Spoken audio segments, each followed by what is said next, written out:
DeSoto and the DeSoto Plymouth dealers from coast to coast present Groucho Marx in You Bet Your Life. And now, here he is, the one, the only...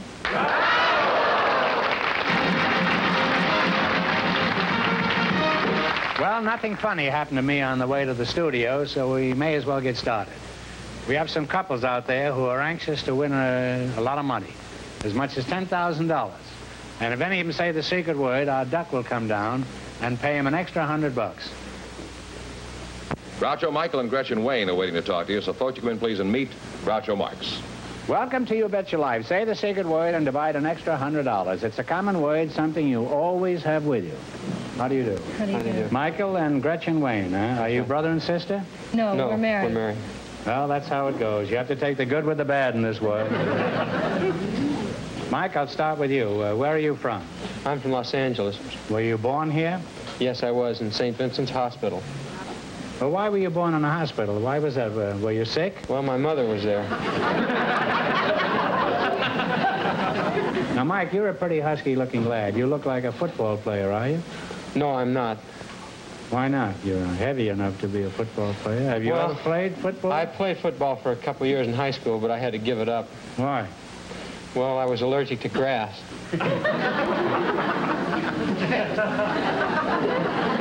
You were allergic to... Were you eating it? How much milk did you give? What's grass got to do with football?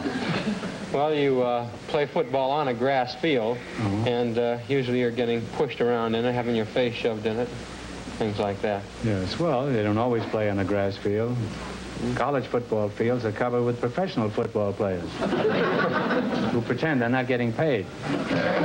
Now, how does this grass affect you? Well, I'm allergic to it, so it makes me cough and sneeze, wheeze. All Sounds like an English law firm. Cough, sneeze, and wheeze. Now, Gretchen, you're a very cute dish. You don't mind my saying that to your sister? No. And if every housewife looked like you, male absenteeism in the industry would be around 90%. Have you ever been a model or an actress? No, I'm a school teacher. A school teacher? If I ever had a school teacher that looked like you, I'd still be there. Are you still teaching school? Yes, I am. You are. You won't give up, huh? Now, Mike, how do you feel about your wife working? Well, I think it's a good idea for women to work, all women. Well, how long should she continue working? Say 40 years? Well, not quite 40 years. 35? No, until they have a baby or something like that. Well, until they have a baby, preferably. I hope she is. Well, were you planning on something else? Oh, well, if she has anything, I want it to be a baby. Well, that's certainly a conservative attitude. Well, why do you think working is good for her? Well, I think it's a good idea because after they stop, they won't mind doing housework so much. By the way, how long have you two been married? Just about 2 months. Well, that explains a lot of things. What sort of work do you do, Mike? Are you still playing professional football? I'm an associate producer of motion pictures. Oh, well, that's very impressive. You mean you're an errand boy? No, not exactly. An executive producer you are? I'm an associate producer. Oh, well, how old are you? I'm 23. That's very good. Most unusual, too. What studio do you work for? I work for Romina Productions. It's an independent company. I never heard of them. Are you an executive there? Well, I'm the president of the company. Yeah. Oh, president at 23, huh? That's what it amounts to, yeah. Stevenson is 60 and still hasn't made it. My goodness. Well, you say you're president at 23. How old are the vice presidents? Around 14? No, they're older. Oh. I don't think I'm familiar with Romina. Is that the... Romina Productions, yes. What do you make there? TV commercials? No, we make feature motion pictures. Our last being Escort West, a picture starring Victor Mature. Well, is Victor mature? Yes, He is about as mature as you can get, I guess. Well, I'm amazed by all this, Mike. At 23 and president of an important film company. Do you know anything about the movie business? I mean, in what way are you qualified for a job like this? Well, I've been around the motion picture business all my life. You have? Like yes. what? Well, like I worked on a labor gang. I worked in the wardrobe department. I've been an assistant director. The women's wardrobe department? No, the men's wardrobe department. That was pretty dull, wasn't it? Well, I think of better things. Yeah. So would you mind thinking of some better things? Well, you deserve a lot of credit, and I wish I were in your shoes right now. Thank you. Well, don't thank me. The only reason I wish I was in your shoes is because mine hurt. Well, Gretchen, you must be pretty proud of Mike, huh? Has he really got this much talent and ability? Well, I'm very proud of him. I think he's very intelligent. At least. You have every right to be proud of him. Where do you think he gets all these brains? Is his father a college professor, a scientist or something? No, his father's John Wayne. Oh.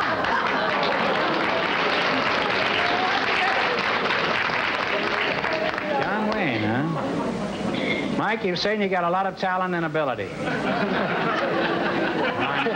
And I'm glad to hear your father was no handicap in your climb to success. You know, it's always tough for a kid if the father is famous. Now, how is it you're not a famous actor like your father? Have you tried acting? I tried it once. And you retired? Well, yes, I retired. I had to give it up. Why was that? Well, I don't know. I guess no talent. I don't know. Well, it hasn't stopped me.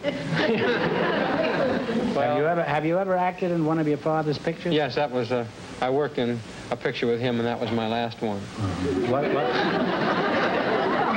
First and last. You couldn't even cut the mustard with your old man? Well... What kind of a part was it? Well, I played the part of a Mongolian soldier. And... Now, did you have any dialogue in this picture you were in? What'd you say, you remember? Well, this must be deathless prose, can't you remember it? Well, I remember the line exactly, as a matter of fact. It was, "Lord, the Merkits fell upon us unaware." You say the Merkits fell on your underwear? That doesn't sound like a John Wayne picture. That sounds like a Marx Brothers picture. The Merkits fell upon us unaware. You know, there's an old story in show business. This is a very well-known story about an actor who had one line like that, and this was the first play he'd ever been in. And he was a footman, and he was to come in and say, "My lord, the carriage awaits." And he was off stage, you know, he was nervous the opening night. He's walking up and down, and he's saying this line, and it occurred to him that this is a very short line that he had to say, and he thought he would embellish it. So when the time came for his entrance, he walked out, and he says, "My lord, the carriage awaits." He says, "And I might add that any man that'll strike his mother is no gentleman."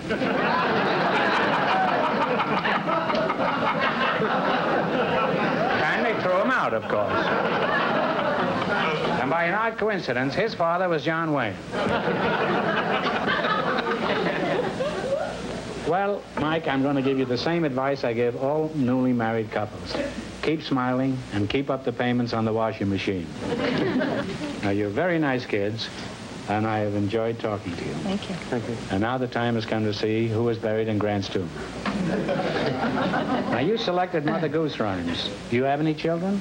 No. Well, how would you know anything about these rhymes? I'm trying to go back in my past. I was a child not too long ago.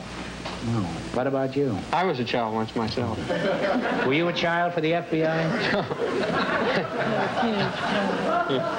All right, yeah, Mother Goose rhymes. I'll ask you some questions. If you miss 2 in a row, you're out.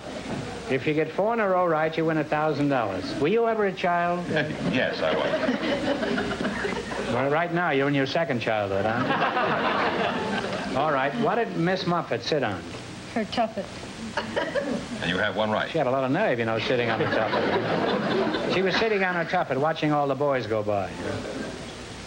Now, in the rhyme, 1, 2, buckle my shoe, what rhymes with 7, 8? Oh, close the gate.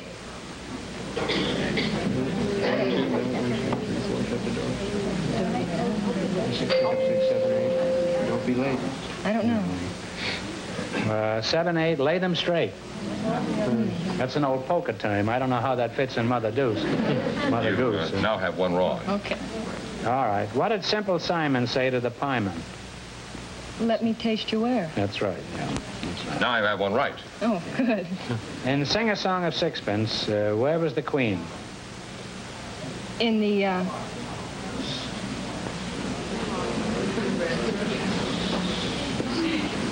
the king was in the, Harley, I was kind of remember. The queen was in the... Country? No. She was hanging up the clothes, wasn't she? Now you have one Queen wrong. was in the parlor eating bread and honey, and along came a blackbird and snipped off her nose. That's another one. Yeah. Oh, Sing a Song of Sixpence, a pocket full of rye, 4 and 20 blackbirds baked in a pie. When the pie was opened, the birds began to sing. Wasn't that a dainty dish to set before the king? The king was in the pie house, counting out his money. The king was in the parlor, eating bread and honey. The maid was in the garden, hanging out the clothes, when along came a blackbird and snipped off her nose. Ding dong dell, pussy's in the well. Who pulled her out? Little Tommy Stout. Well, little Johnny Stout, but that's close enough. You now have one He right. was a fat kid anyhow. The 10 o'clock scholar of a Diller a Dollar comes to school at a different time at the end of the rhyme. What time does he come now? I can't go scholar. A Diller a Dollar, a 10 o'clock scholar. I think he comes at noon. He probably comes at 9. No, What, you're a $1, 10 o'clock scholar. On time. At 8. No. 9? Try 12. No, he comes at noon. Now, how do they stand now, Joe? Well, they're back to one wrong. No, you have to get 2 wrong in a row to be out. So What did We're trying hard. What did Jack B. Nimble jump over? A candlestick. That's right. now you have one right. Where is the little boy blue? Out with the cows or something. Little boy blue. Come blow your horn. Little boy blue, come blow your horn. The cows in the meadow, the sheep's with the corn. With the sheep. He's not with the cows and he's not with the sheep. He's a pretty lonesome kid. Well, he's under the haystack, fast asleep. Now what do they got? Well, they got one wrong now. According to Mother Goose, what are little girls made of?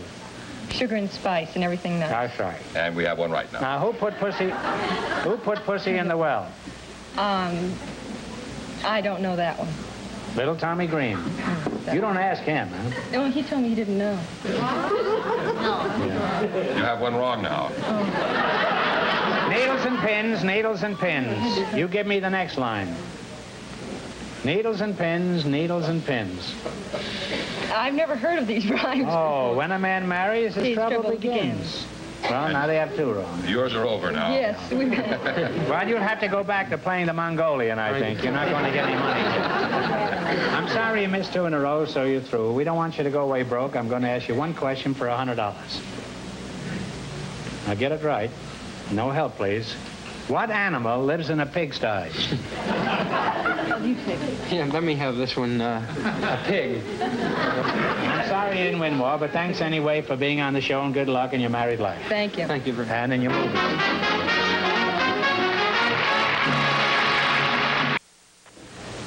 Groucho, Napua Wood and George W. Davis are standing by. Poor Wood?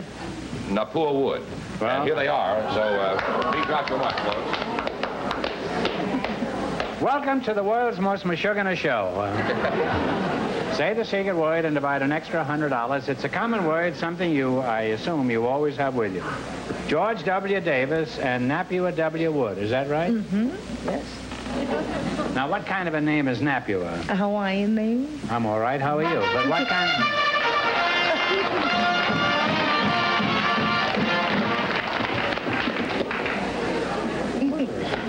This duck will be at the National City Bank in the morning. You've just won yourself $50, Mr. Davis, and $50 for you. Aloha. Aloha. Thank you. Yeah, all right, beat it. And I don't want to see you anymore. Now, let's see. Your name is George Napua Davis, huh? No, George W. Davis. W. Davis. What does the W stand for, George? W stands for Washington. Oh. Well, that's very distinguished. Why do you have that name? Well, I happen to have been born on February 22nd, and on that cold... Isn't that Lincoln's birthday? No, sir, that's George Washington's birthday. And on that cold morning when the doctor came down to warm his hands at the country store, he said, there's a new George Washington in town. How'd you know it was a cold morning if you were just born? That's what they told me. Who told you this? My mother. Was she there at the time? You know you're lucky at that, George. You might have been born on February 4th. Today you'd be called Groundhog Davis. February the 2nd, you mean? 2nd, is it? Yeah. Well, I'm not as familiar with the hogs as I used to be. You know, there's something vaguely familiar about you, Mr. Davis. I've seen you before. Are you the fellow who leaves the skim milk at my house every morning and charges me for cream? No, I happen to be the mayor of Beverly Hills. Oh, really? Well, say. All right. Well, Maya Davis, huh? Is that your name? I thought you had a dance band. Now, where are you from originally, Maya? Are you a Beverly Hills native? Well, I was originally born in Nebraska, then raised on a farm in Kansas. Now, why did you leave the farm? Didn't you like the bucolic life? Oh, yes, I loved it, but, you know, I wanted to make a little more money. So I started teaching school. You made more money teaching school? Oh, yes, made twice as much. You must be a financial genius. What kind of work are you doing now, Maya? Well, I happen to be a banker. A banker? Yes. Well, what bank are you complicated with? I mean, associated with? I'm president of the Perpetual Savings and Loan Association in Beverly Hills. Perpetual Savings and Loan? I know them very well. They went out of business recently. Oh, no. No, not that one. You're thinking of some other one. This is a very solid institution. Has been in Beverly Hills strongly for 25 years. Is that so? Yes. Well, I was only fooling. I go there all the time, Maya. Now, do you plan on making politics your career? No. No, I think that in Beverly Hills, we don't call it politics. It's just simply doing a service for the community. Well, this is a family show. We don't want to know what you call it when you're in the privacy of your office. Maya, I'm just kidding you. I'm quite familiar with your record as Mayor. What is it, Maya or Mayor? Mayor. Maya. Of course, the old gray mare ain't what it used to be. No, the old gray Meyer ain't what it used to be.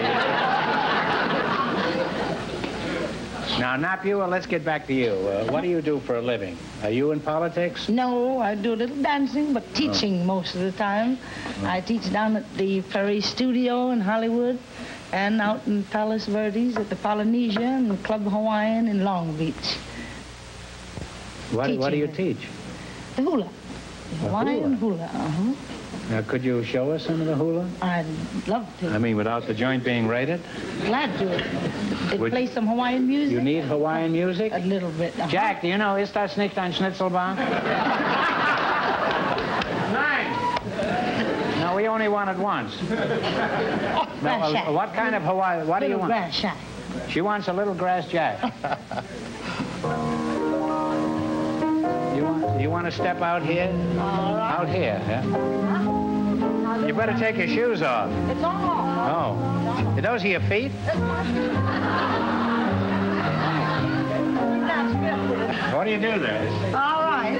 I'll tell them about the little grass shack and the waving coconut palm neat under the grass shack. I mean above the grass shack.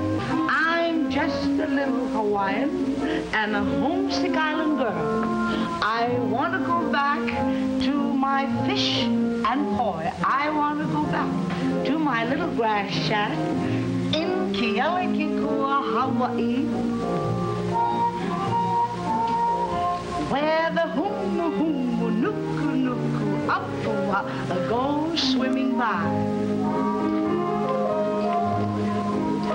And where the humu nuku nuku apua goes swimming by. Come on, Mayor. Ted Davis, you try. I'm going to teach you how to do the man's hula now. Now, we put our arms over to the right. Then put our feet apart a little. Then bend down at the knees. Now, lesson number 1 is to move that right hip to the right. One, see? Then to the left. It's a fine mare, huh? Then to the left, then to the right, and left. Now that's lesson He hasn't number got one. what you've got there. Uh-huh. Come on. All right. Now, lesson number two is to put the left foot out forward. Easy. Uh-huh. No, you keep your shoes right on. Now, bend down at the knees here. Now, we call this one mixing the point. Mixing the point. All right, here we go. Follow me. Put the arm up here across the chest here, and the right hand on the hip. That's it. Now, here we go. Follow me. 1, 2.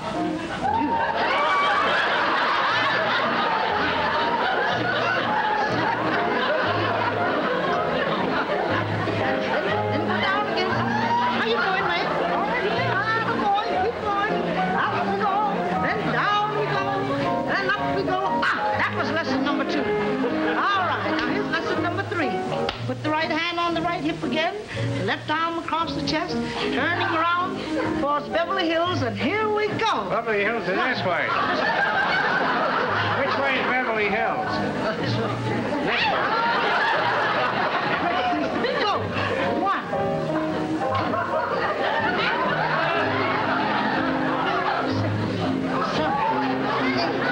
Reverse. Reverse.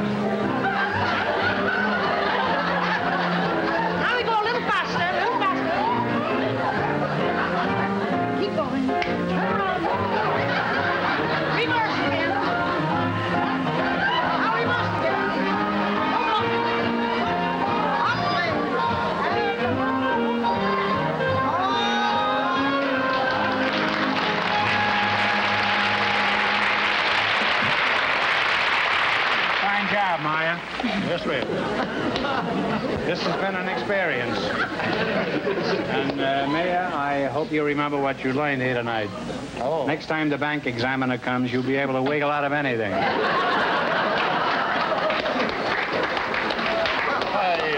If I get sued by my customers, will you take care of me here? I certainly will. I'll send you to another bank. This will be late at night, of course. All right, let's play You Bet Your Life. You selected plants, animals, and birds. I'll ask you some questions. If you miss 2 in a row, you're out. If you get 4 in a row right, you win $1,000. What animal pretends to be dead when it's cornered? Possum? You have one right now. What do you call a flower that blooms each year without replanting?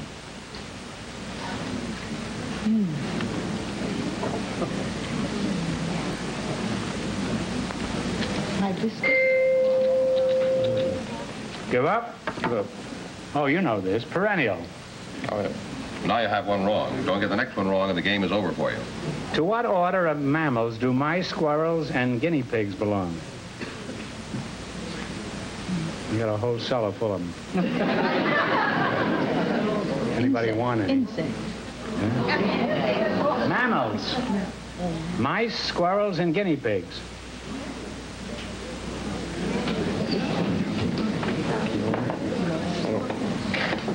Rodents. Rodents. R-O-D-E-N-T-S. Well, that's pretty easy. Missed 2 in a row. I'm sorry. You missed 2 in a row, so we're all through. However, we don't want you to go away broke. I'm going to ask you one more question for $100. You have 100 already, huh? The 4th of July holiday always falls on what date? 4th of July. New Year's Eve, that's right.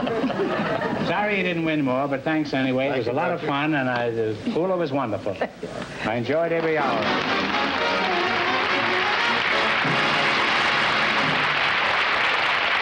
Be sure to tune in next week, same time, same station, for Groucho Marx in You Bet Your Life. Brought to you by your DeSoto Plymouth dealer. And don't forget to listen to You Bet Your Life every Wednesday night on radio.